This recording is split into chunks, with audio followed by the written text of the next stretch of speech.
Hey, welcome to 23 Degrees Sideways. It's been a little while. If you need to know, I've been having some trouble uploading things to YouTube specifically. I think I'm going to start trying to push bitchute primary. I don't know. Some very strange stuff going on with YouTube. I want to talk about Steve Scully. Now, Steve Scully is an interesting person. He's a media person, so he's a media figure. And that means, he's in the public eye. He has a different standard of privacy, and he publishes in public a lot of communications. He talks on Twitter. He talks on Facebook. He's a public person. He also says really stupid stuff. Okay? He has a very shitty way of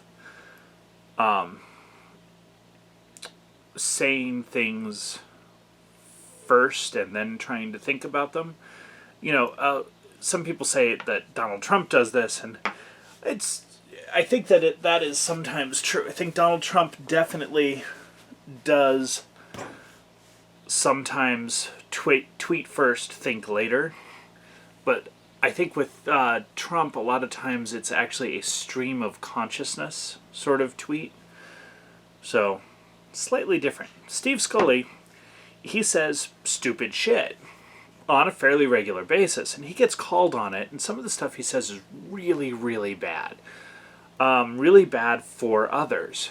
He talks about, most recently, he talks about working the bias and working a debate for a specific goal, a specific political purpose. Not having a debate, but having a campaign rally for Biden designed to, remove the other party from the race. He talks about this stuff. He's pretty open about it. He's really a bad security risk for the left. Here's the problem.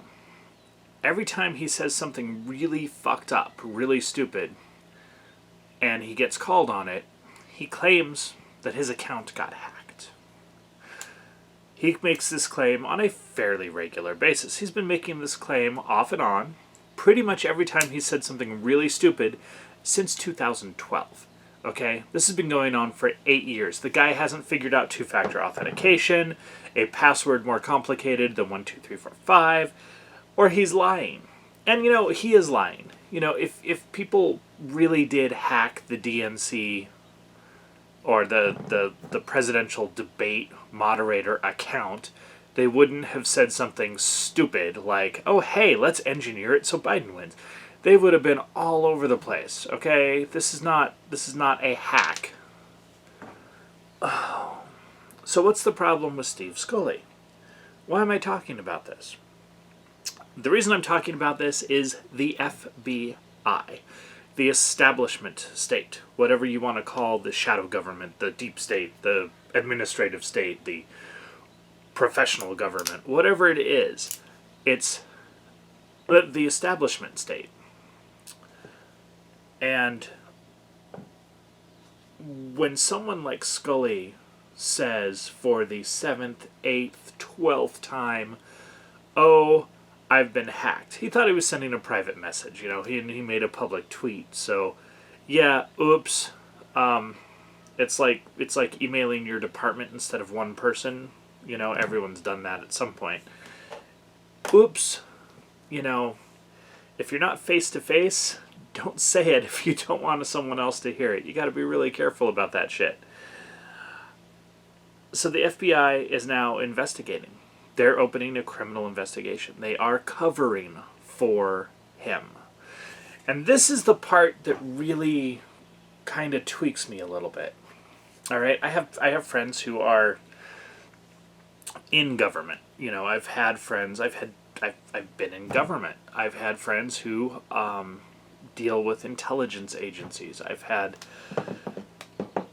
intelligence agencies out here on contract work. There are issues, and it's hard to really get at some of what those issues are. But I want to point out that when the government, the establishment state, removes its professionalism to be political, you're in a very dangerous, dangerous spot. The FBI is covering for someone who is directly, openly, on Twitter, probably on accident because he thought it was a DM, great, whatever, trying to engineer the election in a unfair, potentially fraudulent, definitely unethical manner. And the establishment state, the FBI, is going to cover for him. This is the premier, primary, big deal federal law enforcement and investigatory agency. How can you trust them? How can you trust them at all? You know, are they going to take the next Ted Kennedy and let him get away with literal murder because he's on the right political side? It's a very serious question, okay? This is such a little thing. Steve Scully claims to get hacked again, like he does every year for the past 8 years, and, you know, everyone laughs about it. It's like, what a fucking moron, man. You know, stop saying stupid shit unless you're actually in person, you know? Oh, man. That's funny. It's downright hilarious, you know, despite the subject matter, despite the fact that it's a continuing piece of evidence that the election is not supposed to be about you and me and the Electoral College and the basic mechanism of our republic. Despite the fact that that's not what the election is supposed to be anymore. It's supposed to be whatever they engineer. That's a pretty serious topic. But despite that, it's amusing because the guy is such a freaking idiot. You know, it's like WikiLeaks. People say, "Oh, it's not that WikiLeaks was true. It's that WikiLeaks was only true because it hurt the Democrats. That's the only purpose." Like the truth doesn't matter unless it has a political mechanism, right? A political goal. I don't like that. Especially, now I understand it. You know, I don't like it, but I understand it. People will do that. People will argue in their favor. But what we have now is we have government agencies.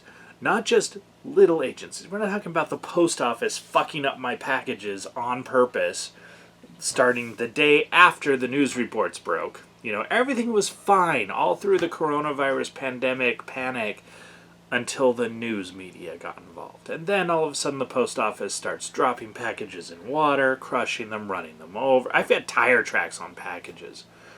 You know, I mean, okay, they're playing politics. I get it. If they think that that's going to make me vote for Biden, they're high. That makes me want to get rid of the post office, you know, and I value the post office. Post office is a huge national security treasure, but they've turned it into a political platform, and they're trying to use it to influence an election, use it against people. That's bad. But the post office is small, tiny in these terms, okay? We're talking now about the FBI. The FBI is covering for people trying to engineer election results. That's a really bad place. It's a really dangerous place.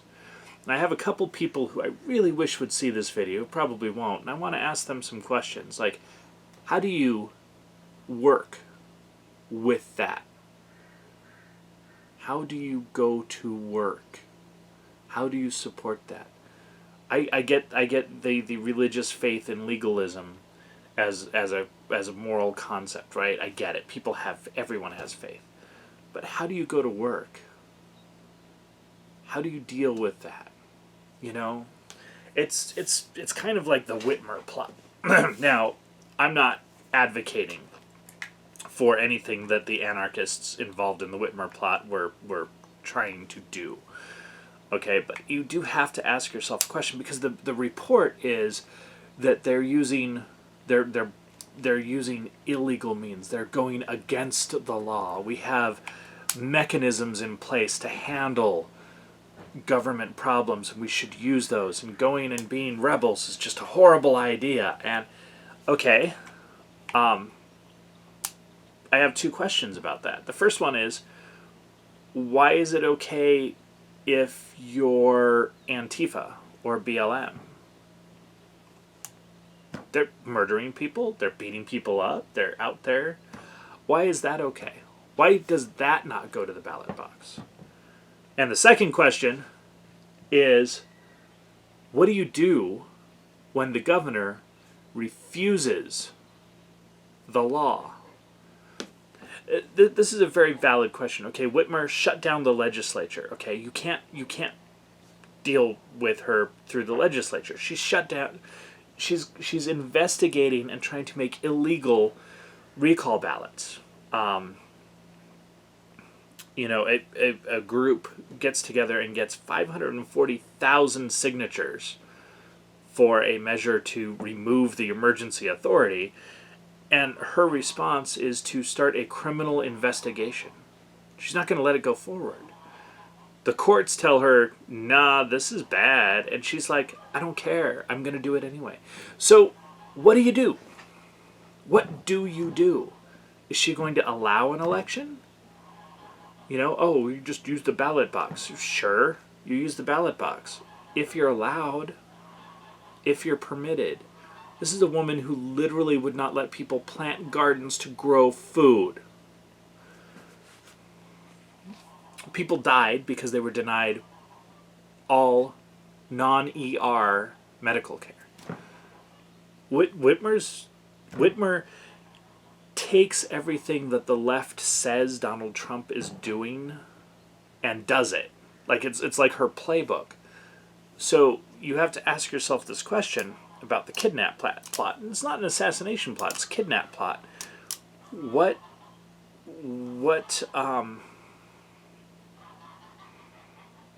recourse?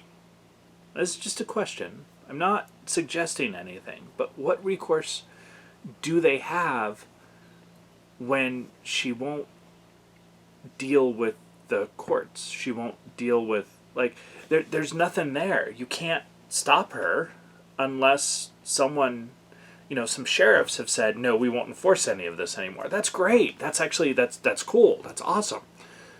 But what do you do if you're in the cities? How do you stop her? What is your recourse? It's a question.